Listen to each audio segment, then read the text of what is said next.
Respected listeners and dear students, Assalamu alaikum and welcome to my YouTube channel. Let's learn. Let's start the reading of chapter number 3 from page number 29.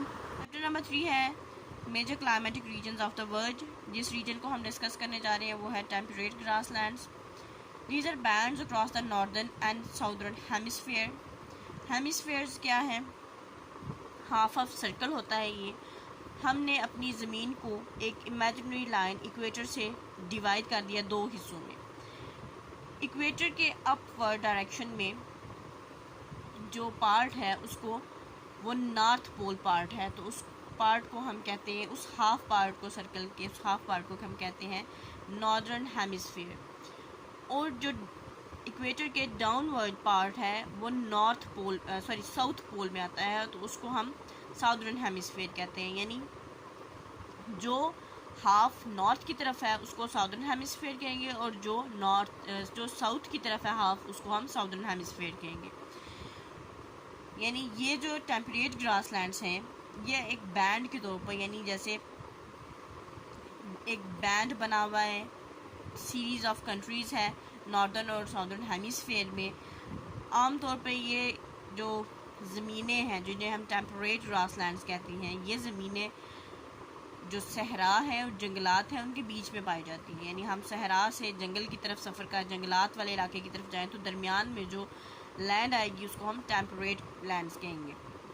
In lands में ये land desert और forest दोनों properties रखती हैं. यानी ये land ऐसी land है, यानी हमने पीछे पढ़ा था कि उज़्बेकिस्तान में ऐसी लैंड है जिसको हमने जो टेम्परेट लैंड थी और जिन पे इरिगेशन मुनासिब करके यानी आबपाशी के ज़रिए उनको फर्टाइल लैंड्स बनाया जा सकता है. यानी यहाँ की ज़मीन, वैसे यहाँ पे की जो वेजिटेशन है वो लंबे लंबे पौधे और घास नुमा चीज़ें हैं, लेकिन इसको अच्छे तरीके से, प्रॉपर तरीके से इरिगेशन के बाद और फर्टिलाइज़र यूज़ करने के बाद इसको एक फर्टाइल ज़मीन बनाया जा सकता है. अब ये जो रीजन है ये नॉर्दर्न एंड साउदर्न जो हेमिस्फीयर है उसके बीच में डेजर्ट्स और फॉरेस्ट के बीच में एक बैंड नुमा, एक पट्टी बनी हुई है, एक बेल्ट नुमा. जो ममालिक हैं उस बैंड में जो आते हैं और इस बैंड में जो ममालिक आते हैं उनमें ये टेम्परेट ग्रासलैंड्स पाई जाती हैं. They are generally flat and fairly dry regions with 250 to 500 mm of rain a year. यहाँ आमतौर पे 250 से 500 मिलीमीटर तक बारिशें होती हैं सालाना. और ये फ्लैट यानी चपटी, हमवार और गर्म और खुश्क जगह हैं. Warm to hot summers and cold sometimes icy winters. यानी इस गर्मियों में ये बहुत गर्म होती है ये जगह, और सर्दियों में बाज़-औक़ात यहाँ पे बर्फ़ भी जम जाती है, बर्फ़ भी पड़ती है. The low rainfall and cold winters will not allow many trees or shrubs to grow. यानी कम बारिशों की वजह से और सर्दियों की वजह से बहुत सी जड़ी बूटियाँ और दरख्त नहीं उग पाते. And the main vegetation is grass. और जो मेन वेजिटेशन है यानी जो यहाँ पे कुदरती तौर पे जो चीज़ उगती है वो घास है. These grasslands have different names according to where they are situated. ये जो ग्रास लैंड्स हैं इनके मुख्तलिफ नाम है, जहाँ जिन मुल्कों में है वहाँ के इनके मुकामी वहाँ पे नाम है. In southern Europe and Central Asia, यानी जनूबी यूरोप में और वस्ती एशिया में दे आर कॉल्ड स्टीप, इनको स्टीप कहा जाता है. In South Africa they are called veld. In South America pampas and in North America prairies. The soil of temperate grassland is very variable. यानी जो टेम्परेट ग्रासलैंड्स हैं वहाँ की जो मिट्टी है उसमें बहुत वैरायटी है, वो बहुत डिफरेंट टाइप की है. इसीलिए जहाँ पे जिस टाइप की वेजिटेशन होती है, जिस टाइप की मिट्टी होगी उसी टाइप के पौधे उगेंगे. और फिर इसीलिए मुख्तलिफ़ जगहों पे इसके मुख्तलिफ नाम हैं. जहाँ ये सब्ज़ाजार हैं यानी बहुत सरसब्ज़ व शादाब हैं वहाँ इनका नाम और है.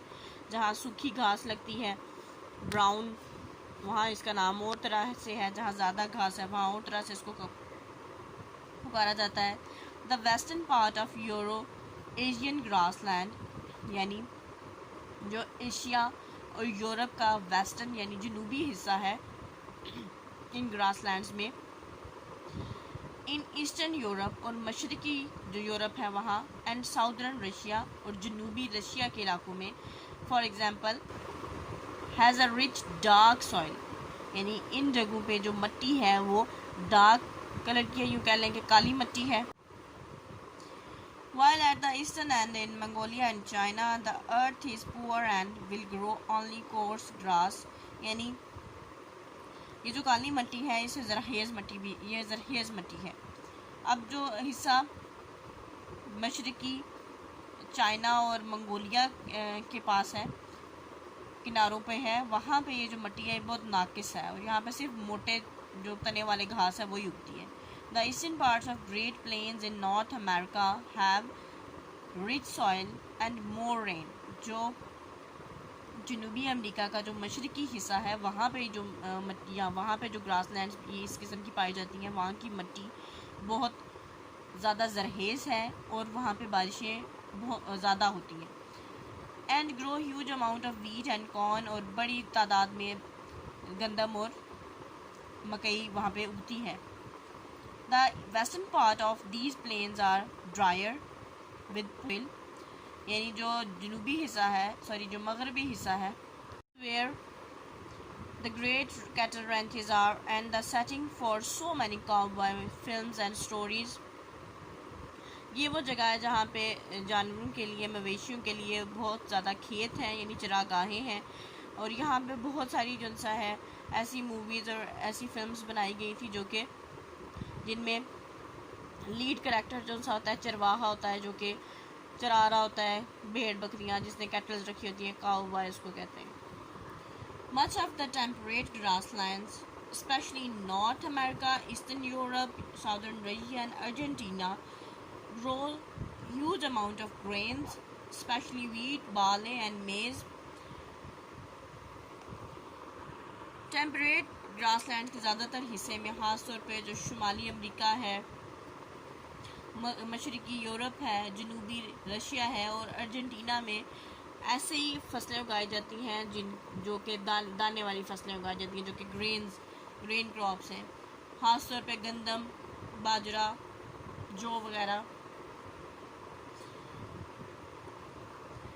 This is quite natural as these are cultivated members of the grass family. ये बहुत कुदरती सी बात है क्योंकि ये भी ग्रास फैमिली है। जो डिफरेंट फैमिलीज़ होती हैं, पौधों में भी डिफरेंट फैमिलीज़ होती हैं। जैसे दरख्तों का मैंने बताया कि डिफरेंट जो से दरख्त होते हैं, जैसे कि जूनिपर और ये इस किस्म के ट्रीज थे, ये सारे एक ही फैमिली से बिलोंग करते थे, थोड़े बहुत फ़र्क के साथ। इसी तरह ये ग्रास फैमिली से बिलोंग करती है ये सारी फसलें, वीट, बार्ले, और ये कुदरती बात है इनका इन ज़मीनों पे उगना।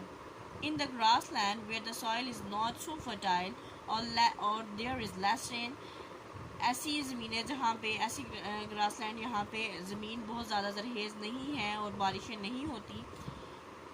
The grass land is shorter, huge number of cattle are reared with sheep and goats on the even poor land, यानी ऐसी ज़मीनें कम ही हैं इन टेम्परेट ग्रास लैंड में, यहाँ बिल्कुल बारिशें नहीं होती या ज़मीन ज़रखेज़ नहीं है।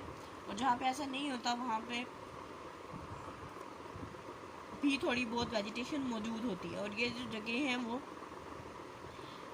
जो मवेशी हैं उनको पालने के लिए बहुत अच्छी साबित होती हैं। इस तरह की जो क्लाइमेटिक रीजन है इस तरह का, ख़ास तौर पे भेड़ और बकरियां वो पाली जा सकती हैं, यहाँ तक कि ज़मीन बहुत ही नाकिस भी हो फिर भी वो वहाँ पे स्टे कर पाती हैं, वहाँ पे रह पाती हैं। ये नेक्स्ट कुछ क्वेश्चन आपसे पूछे गए हैं, ये एक्टिविटी बेस्ड चीज़ें हैं। Using the index in your atlas find the settlement of Palangkaraya, which island is it situated on, find this island on ecosystem map on in the atlas, describe what the place would look like as if you were there, what vegetation, what climate, what crops might be grown there, what kind of people who live in that region do for the living. Palangkaraya Malaysia में एक जगह है। आपसे ये पूछा गया है कि आप अपना एटलस यूज़ करें, वेनिवर्ड मैप आप यूज़ करें और उसमें बताएं कि ये कहाँ पे है, इकोसिस्टम मैप में माहौलियाती निज़ाम सारा बताया गया होता है। उस मैप को चेक करें और उसमें बताएं कि यहाँ पे किस किस्म की आबो हवा है, किस किस्म की फसलें उगती हैं, उगती भी हैं या नहीं उगती, कुदरती वेजिटेशन पौधे कौन से उगते हैं, जो लोग यहाँ किस किस्म के लोग रहते हैं, जो लोग रहते हैं वो खाने पीने के लिए, अपने ज़िंदा रहने के लिए यहाँ पे क्या करते हैं, ये आप करें।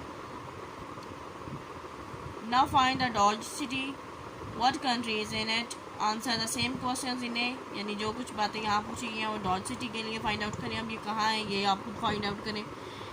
नाउ फाइंड माउंट पैलर, what country is in it, what crop do you think might be growing in that region, what would be the climate, what would the majority of the people do for, यानी same question आप next place के लिए। Find Urumqi, what country is in it, what would the countryside around the city look like, what would many people of this living in countryside do, यानी आप 4 places हैं different, उनके लिए same question पूछे गए हैं। एटलस पेड़ को ढूंढें किस किस मुल्क में है ये, वहाँ पे वेजिटेशन किस तरह की है, वहाँ पे लोग किस किस्म के हैं, वहाँ पे क्रॉप्स किस किस्म की उगती हैं, लोग वहाँ पे जो रहने वाले हैं वो अपने ज़िंदा रहने के लिए किस किस्म की चीज़ें वहाँ पे उगाते और खाते हैं और क्या करते हैं, ये सब इन चीज़ों के आंसर दें।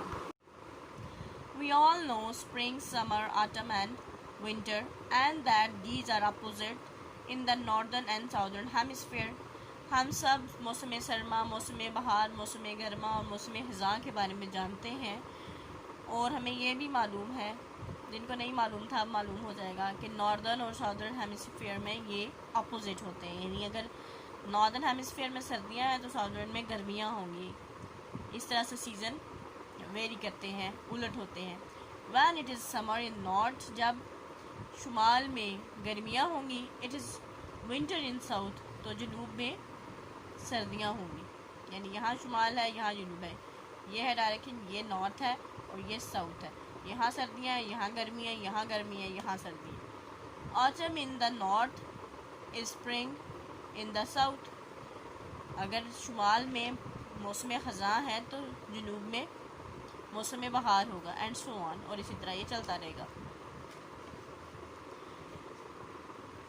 Land round the equator experiences very little differences between the seasons, यानी जो ज़मीन है हमारी उस पर जो इक्वेटर जो लाइन है इमेजनरी, उस पर जो भी ज़मीनें हैं उन पे बहुत थोड़ा बहुत फ़र्क आता है इन मौसमों का। बेलम इन ब्राज़ील, ब्राज़ील में जगह है Belem, almost exactly on the equator, जो कि तकरीबन इक्वेटर जो हाफ लाइन डिवाइड कर रही है उसके एंड ऊपर वाक़या है। Has a January temperature of, जनवरी का इसका टेम्परेचर है 22.7 डिग्री सेल्सियस और जुलाई 1 ऑफ 23.8 डिग्री सेल्सियस, यानी सर्दियों में एक डिग्री का तकरीबन फ़र्क पड़ रहा है। सर्दियों में 22.7 है डिग्री सेंटीग्रेड या सेल्सियस और जुलाई में 23.8 डिग्री सेंटीग्रेड या सेल्सियस है। इक्वेटर के जो आसपास के मुल्क हैं वहाँ पे कुछ इतना ज़्यादा फ़र्क नहीं होता सर्दियों गर्मियों के टेम्परेचर का। द फर्दर नॉर्थ और south one goes, the greater the difference become between summer and winter. जैसे जैसे हम नॉर्थ और साउथ से दूर चलते जाएंगे वैसे वैसे जो डिफरेंस है, जो फ़र्क है वो ज़्यादा होता जाएगा सर्दियों और गर्मियों के टेम्परेचर का, यानी सर्दियों और गर्मियों के बीच का डिफरेंस ज़्यादा होता जाएगा। इन नॉर्दर्न साइबेरिया, यानी शुमाली साइबेरिया, जगह का नाम है साइबेरिया, ठंडा इलाका है। For example inside the Arctic circle, जो कि आर्टिक सर्कल के बीच में है, बर्फ़ानी जगह है। There are 22 hours of daylight, यानी 22 घंटे का दिन है यहाँ पे। इन समर, गर्मियों में 22 घंटे का दिन। And less than 2 hours in winter, और सर्दियों में 2 घंटों से भी कम का दिन होता है, यानी नॉर्थ साइबेरिया में गर्मियों में जो दिन है वो 22 घंटे का होगा और सर्दियों में जो दिन है वो 2 घंटे का होगा, यानी सर्दियों में 2 घंटे का दिन और 22 घंटे की रात, और गर्मियों में 22 घंटे का दिन और 2 घंटे की रात साइबेरिया में। In the same area, the summer temperature may be 10 degrees Celsius, but -38 in winter, यानी इसी जगह पे जो सर्दियों का टेम्परेचर है वो -38 होगा और जो गर्मियों का टेम्परेचर है वो 10 डिग्री सेल्सियस होगा.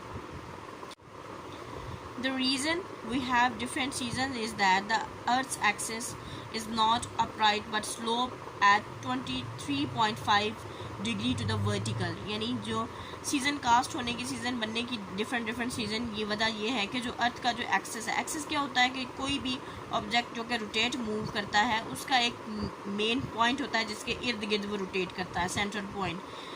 अर्थ का जो सेंट्रल पॉइंट है जिसके इर्द गिर्द वो रोटेट करती है वो नॉर्थ और साउथ पोल है. अब वो बिल्कुल स्ट्रेट नहीं है. आप इस चीज़ को कंपास पे चेक कर सकते हैं. कंपास को थोड़ा सा हल्का सा आप टेढ़ा करें तो आपको पता चल जाएगा 23.5 डिग्रीज, उस पर डिग्रीज मेंशन होती हैं. तो हमारा जो अर्थ का एक्सिस है वो बिल्कुल स्ट्रेट यू नहीं है, एक्सिस यू है, थोड़ा सा टेढ़ा है वर्टिकली. इफ और इसको अब कैसे ये जनरेट होते हैं इस डायग्राम से आपको क्लियर हो जाएगा. If our world spun round and round perfectly upright, यानी अगर हमारा जो सा हमारी दुनिया है जो वो बिल्कुल सीधी तरह सीध में गोल गोल गोल गोल घूमती जाए. Different parts would have the same season all the year round. तो फिर इसका मतलब ये होगा कि अगर हमारी जो ज़मीन है वो बिल्कुल अगर सीधी ऐसे ऐसे घूमती जाए तो दुनिया में मुख्तलिफ जगहों पे मुख्तलिफ वक्तों में एक ही जैसे मौसम हो सकते हैं, लेकिन एक जैसे इसलिए नहीं होते क्योंकि हमारे अर्थ का जो एक्सिस है वो थोड़ा सा वर्टिकली टेढ़ा है. Do you remember about the rotation of the earth? It turns on its axis once in 24 hours. यानी आप क्या याद है आपको कि अर्थ की क्या रोटेशन है, किस किस्म की रोटेशन करती है? यानी 24 घंटे में हमारी ज़मीन जो सी अपना एक चक्कर कंप्लीट करती है जिसमें दिन और रात प्रोड्यूस होते हैं. And make one revolution round the sun is about 365 days. यानी अपने एक्सिस के इर्द गिर्द जो चक्कर लगाती है हमारी ज़मीन, स्पिन भी हो रही है, सूरज की रिस्पेक्ट से देखें तो स्पिन भी हो रही है और रोटेट भी हो रही है. सूरज के इर्द गिर्द वो रोटेट होती है और अपने एक्सिस के इर्द गिर्द स्पिन होती है. अब जो एक्सिस के इर्द गिर्द स्पिन होना है उसे दिन और रात कास्ट होते हैं, वो दिन और रात बनेंगे. और जो सूरज के इर्द गिर्द अपना चक्कर 365 दिनों में कंप्लीट करती है वो उससे ईयर्स क्रिएट होते हैं, साल बनते हैं. The axis always stays pointing in the same direction towards the pole star और पोलरिस. ये जो एक्सिस अब इसकी चेंज नहीं होती डायरेक्शन, मतलब ये नॉर्थ इधर ही है, साउथ इधर ही है. अब ये नहीं कि नॉर्थ और साउथ चेंज हो जाएंगे, ये इसी तरह है और ज़मीन यूं यूं इसके इर्द गिर्द घूम रही है. टुवर्ड्स द पोलर स्टार या पोलरिस क्या है कि एक ऐसा चमकता दमकता सितारा है जो कि नॉर्थ की तरफ होता है. पहले उसी सितारे से जो सा है डायरेक्शंस फाइंड आउट की जाती थी, उसी से पता चलता था हम किस सिमत में जा रहे हैं. Any place on the earth is at its warmest when sun is overhead. हर वो जगह जिसके बिल्कुल एन ऊपर सूरज आ जाता है वो ज़मीन पे वो गर्म होती है. और nearest it gets to being overhead, या वो बिल्कुल उसके करीब जाने वाली होती है. यहाँ पे डायग्राम है, डायग्राम को देखें, ये डायग्राम है, इसमें ये है डायग्राम. फर्स्ट स्टेप यहाँ पे है, ये है लाइन, इसे कहते हैं इक्वेटर, और ये हाफ में डिवाइड कर देती है हमारे अर्थ को. ऊपर जो पार्ट है इसको हम नॉर्दर्न हेमिस्फीयर कहते हैं, नीचे जो पार्ट है इसको हम साउदर्न हेमिस्फीयर कहते हैं. और ये लाइन है पोल्स हैं, ये नॉर्थ पोल और साउथ पोल. ये ठंडे इलाके हैं ये सारे, और यहाँ पे जो भी आगे पीछे हैं वो गर्म इलाके हैं या नमी वाले इलाके हैं. इनका मौसम चेंज होता रहता है. फिर यहाँ से ये फेज़ है स्प्रिंग, इक्विनॉक्स 21 मार्च, यानी मौसम इस वक्त है स्प्रिंग का, बाहर की आमद है. इक्विनॉक्स का मतलब इक्वी लैटिन वर्ड है. इक्विनॉक्स लातीनी लफ्ज़ है. इक्वी का मतलब होता है इक्वल, बराबर. नॉक्स का मतलब है डे एंड नाइट, यानी यहाँ पे डे और नाइट बराबर होंगे. 12 घंटे की रात और 12 घंटे का दिन 21 मार्च वाले दिन. फिर यहाँ से ये नेक्स्ट फेज़ में आता है यहाँ पे, और ये है सन। ठीक, या ये मौसम है तो इसका मतलब है जब बाहर आ रही होती है तब भी मौसम इतना गर्म नहीं होता, सूरज ऐन ज़मीन के ऊपर नहीं होता। फिर यहाँ इस फेज़ में आ जाते हैं, तो यहाँ पे एक चीज़ और ऐड है, ये है tropic of cancer. Tropic of cancer और ट्रॉपिक ऑफ कैप्रिकॉर्न दो तरह के डिवीजन्स हैं ज़मीन की, इक्वेटर और पोल्स के अलावा।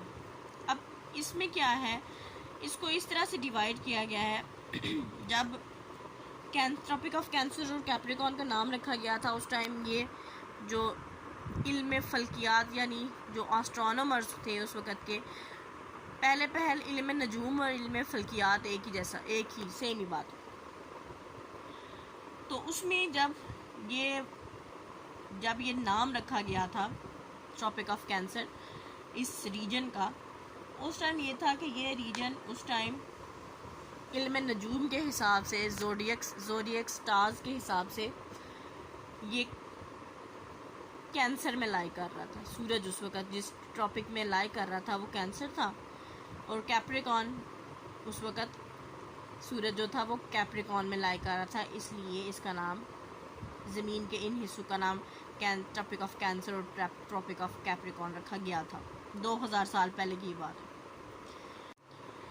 यहाँ पे क्या है कि समर है, गर्मियाँ हैं, और यहाँ पे सीधी जो सन डायरेक्टली ओवरहेड कर रहा है ट्रॉपिक ऑफ कैंसर, इस बेल्ट में जितने भी मुल्क होंगे वहाँ पे शदीद गर्मियाँ होंगी।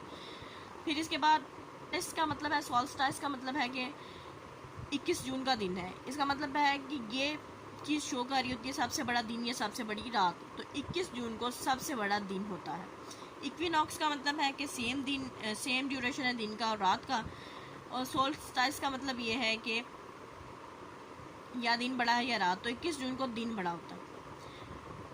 देन हम यहाँ से जब थर्ड फेज़ में आते हैं तो हमारे पास सीज़न है ऑटम, यानी अब सर्दियों की शुरुआत है।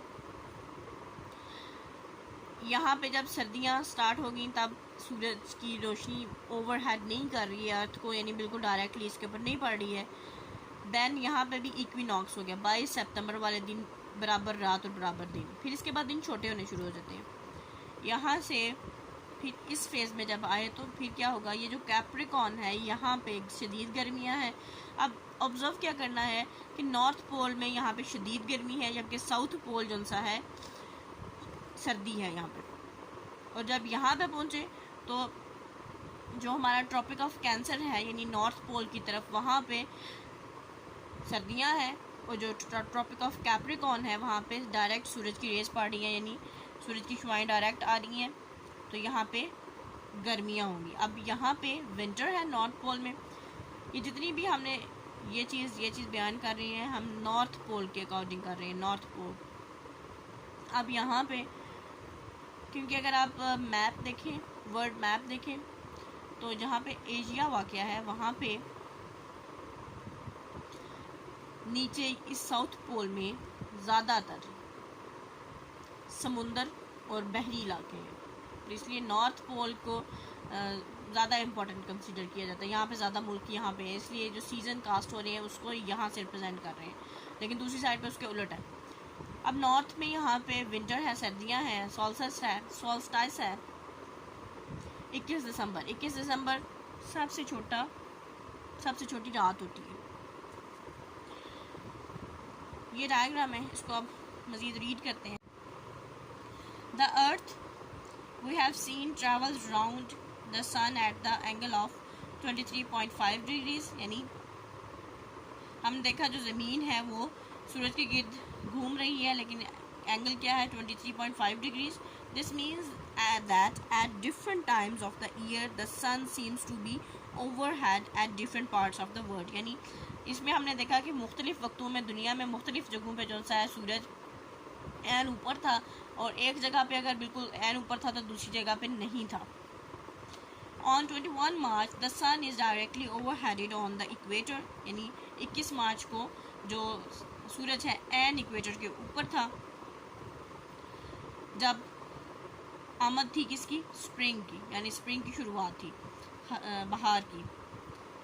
The length of day and night are equal all over the world, यानी तमाम दुनिया में इस वक्त दिन और रात की जो ड्यूरेशन थी वो बराबर थी, 12 घंटे का दिन, 12 घंटे की रात। This that is beginning of spring and summer, ये वो तारीख है जब बहार और मौसम गर्मा की इब्तदा होती है। इन the northern hemisphere and the beginning of autumn and winter in the southern hemisphere, और जो साउदर्न हेमिस्फीयर है वहाँ पे ख़िज़ां और सर्दियों की शुरुआत होती है। यानी 21 मार्च को शुमाल में गर्मियाँ और स्प्रिंग, और 21 मार्च को साउथ में सर्दियाँ और autumn. By 21 June the sun is directly overheaded और on latitude 23.5 degree north, which is farthest north that it comes।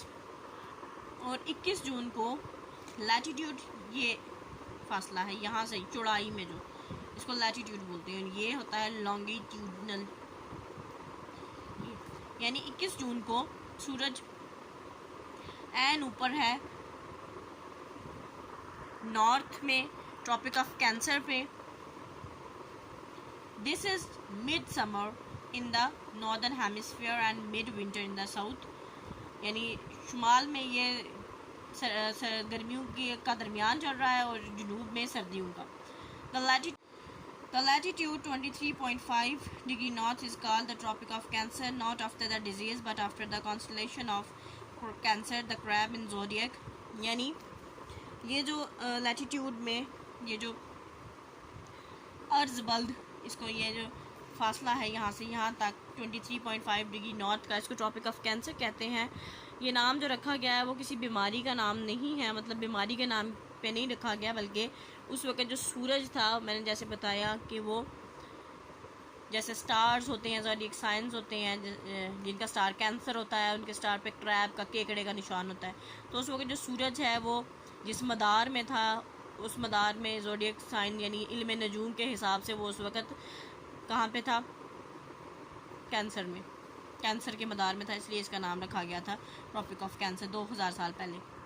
The sun now appears to be travelling southwards, that is it appears to be overheaded in a place further and further south. यानी अब जो सूरज है वो south की तरफ travel करना शुरू हो रहा है, मतलब अब गर्मियाँ हैं अगर उसमें नॉर्थ पोल में या नॉर्थ हेमिस्फीयर, नॉर्दर्न हेमिस्फीयर में, तो सूरज कौन सा है साउथ वाली साइड पे गर्मियाँ सर्दियाँ होंगी। तो जैसे जैसे जून से नीचे आते जाते हैं तो टेम्परेचर कम होना शुरू हो जाता है। अब टेम्परेचर जो सा है वो साउथ की तरफ बढ़ना शुरू हो जाएगा, नॉर्थ की तरफ कम होगा और साउथ की तरफ बढ़ना शुरू हो जाएगा। On 22 September it is again overheaded on the equator. 22 सितंबर को ये फिर इक्वेटर के बिल्कुल ऊपर है।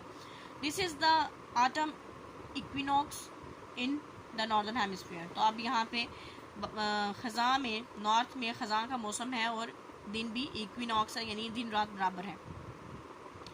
On the 21 December the sun is above the tropic of capricorn. This marks mid winter in the northern hemisphere and mid summer in the south. यानी अब सूरज जौन सा है वो ट्रॉपिक ऑफ कैप्रिकॉर्न के बिल्कुल ऊपर है, और ये शुमाल में जौन सा है सर्दियों का दरमियानी अरसा चल रहा है और जनूब में गर्मियों का। The sun now starts journey back northward. अब सूरज दोबारा से, सूरज तो है नहीं जाता, घूमती ज़मीन है, यहाँ पे सन लिखा हुआ है लेकिन घूमती ज़मीन ही है। ज़मीन अब जाना शुरू हो जाती है, सन अपनी जगह पे खड़ा रहता है। तो अब जौन सा है जर्नी जौन सी है नॉर्थ की तरफ जाना शुरू हो जाएगी, यानी ज़मीन घूम रही है, सूरज अपनी जगह पे खड़ा है। यहाँ पे जो सन की मूवमेंट दिखाई है वो सिर्फ और सिर्फ इसलिए दिखाई गई है कि सीज़न किस तरह से कास्ट हो रही है। मूव अर्थ ही कर रहा है, अर्थ ने ही मूव करना है, सन मूव नहीं करेगा। लेकिन सन किस वक्त उसके बिल्कुल बिल्कुल सर पे है, किस वक्त नहीं है, उन सारी चीज़ों को बयान करने के लिए ये बात कही गई है। ठीक है जी। Solstice marks the longest day and night in the northern hemisphere. यानी सोल्स्टाइस वो टाइम है जबकि सबसे बड़ा दिन दुनिया में होगा और सबसे बड़ी रात होगी। 21 June is the summer solstice longest day. 21 जून को सबसे बड़ा दिन होता है, समर सोल्स्टाइस है, यानी सबसे बड़ा दिन गर्मियों में। While 21 December mark the winter solstice, यानी लॉन्गेस्ट नाइट, सबसे बड़ी रात। इन द नॉर्दर्न हेमिस्फीयर, शुमाली जो हेमिस्फीयर है, the conditions are reversed completely in the southern hemisphere. और जो जो जनूबी हेमिस्फीयर है वहाँ पे कंडीशन बिल्कुल उलट होगी। The lands between the tropics of cancer and Capricorn called tropics, जो ज़मीनें कैप्रिकॉन और कैंसर के बीच में आती हैं उनको ट्रॉपिक्स कहा जाता है। Have the sun directly overheaded at some times in the year, साल में बाज़ दफ़ा ऐसा होता है कि ये सूरज बिल्कुल इन जगहों के ऊपर होता है। And are general in warmest parts of the world, और ये आमतौर पर दुनिया के सबसे गर्म तरीन इलाके हैं। आपने ये करना है कि आपने एटलस पे पाकिस्तान को ढूंढना है और आपने देखना है ये कौन से ट्रॉपिक में वाक़या है, कैंसर में या कैप्रिकॉन में, इक्वेटर के किस तरफ है पाकिस्तान।